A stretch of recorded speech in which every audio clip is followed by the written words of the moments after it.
What's up, savvy expats? As someone who helps retirees move to the Philippines, I can personally attest that the Philippine vlogger space is highly glamorized. And that's not to say that the Philippines isn't this beautiful retirement destination that many vloggers make it out to be, including myself, but there is a, for lack of better words, dark side to moving here that most don't actually talk about.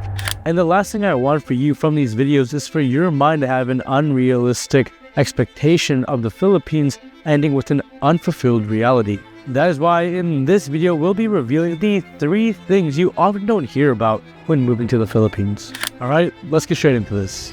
The first thing that most people don't talk about when moving to the Philippines is how different it is to go about renting here.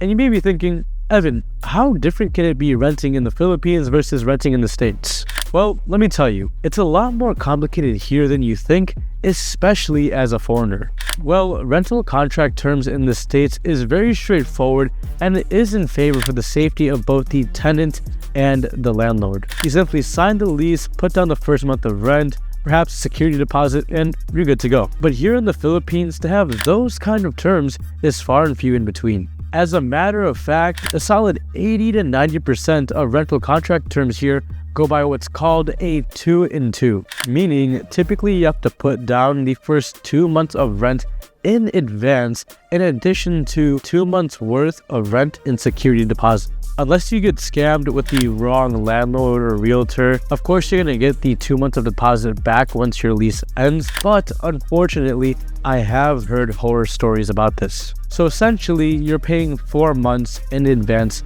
up front. And many newer developments in BGC will even go as far to ask for 6 months up front.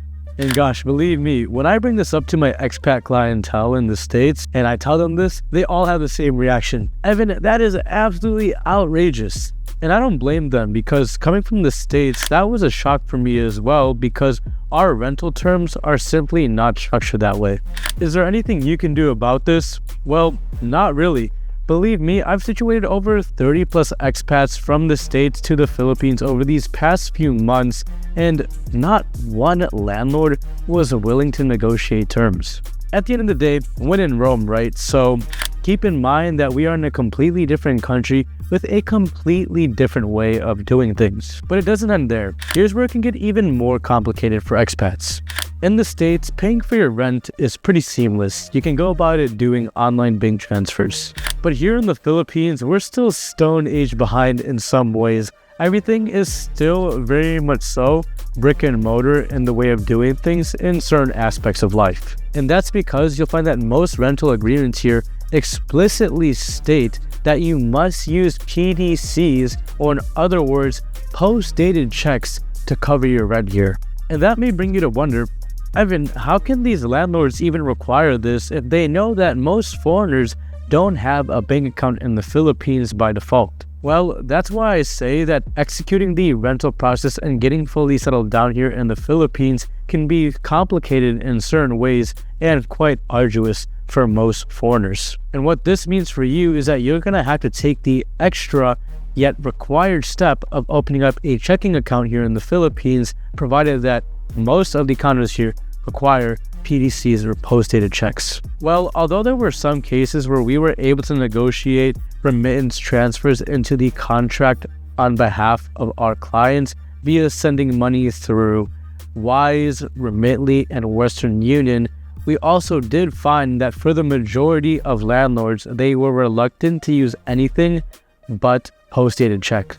And so in order to open up a local Philippine bank account, keep in mind that you will be required to get an ACR card, which stands for an Alien Certificate of Registration card. And you cannot get this until you get this very special and important card until you've stayed in the country for 59 days, unless you were to expedite the process. Now, I understand that this entire process may sound a bit daunting and quite frankly a shoulder to burden, especially when you're busy trying to tie up all of your loose ends in the States while simultaneously trying to plan a move on the other side of the world in the Philippines. And chances are the last thing you want is to encounter the unknown obstacles that most expats face when moving to a country that you're not completely familiar with. And so if you're looking for assistance to give you peace of mind with this transition in this next chapter of your life, book a call with me in the link down below, and I'll see if we're a good fit to work together to achieve your new life in the Philippines. But to wrap up our first point, in the Philippines, when you go about renting, they'll typically require a 2-month deposit in advance, 2-month security deposit as well. You'll have to open up a local Philippine bank account to attain post-dated checks to cover your rent. And also bear in mind that most landlords here, when it comes to leasing out a unit, don't offer short-term leases. Moving on to the second thing that most people don't tell you about when moving to the Philippines, that is the poverty. I think we're all well aware that the Philippines is a poverty-stricken country, but it's not until you step off that plane in Manila and you're heading to your hotel that it really hits you.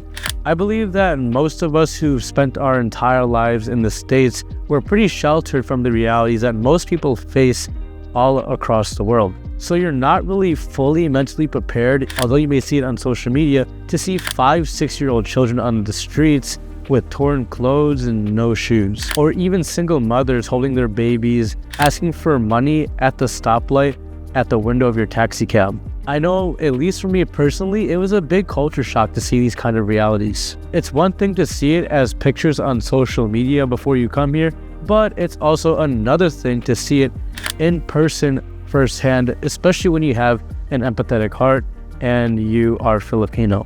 And nowadays, after having lived in the Philippines for 4 or 5 years, I can personally say that you never really feel less empathy for the impoverished here, but you do get less desensitized to the sight of poverty because you do see it quite often, especially when you go outside of the BGC, Makati, and certain parts of Cebu area.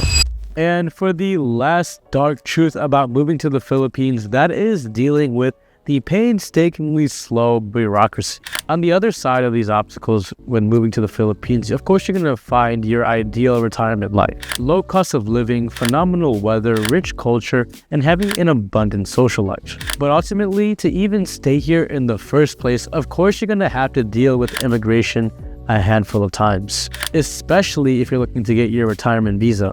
And when you do, let's just say it's not for the impatient. Long lines, slow response times, and confusing processes are all things that are involved when it comes to getting your visa. Now, this does depend on what kind of visa you're trying to acquire. If it's a tourist visa, it shouldn't be too difficult to extend at the Bureau of Immigration or at one of its local satellite offices. But on the flip side of the coin, when it comes to attaining the necessary documents to get your retirement visa, this process can feel like you're running in circles. From gathering the documents to getting it apostilled, this in and of itself can take a lot of time and a lot of money.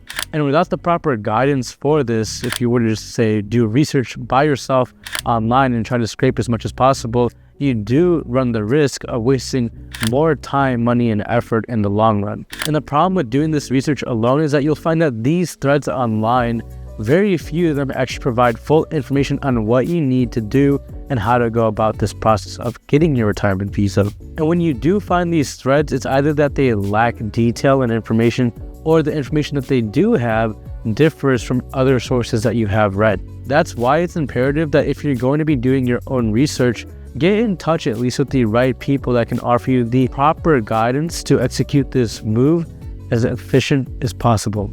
And that's where you can check out the link down below if you want to get in touch with me and my team.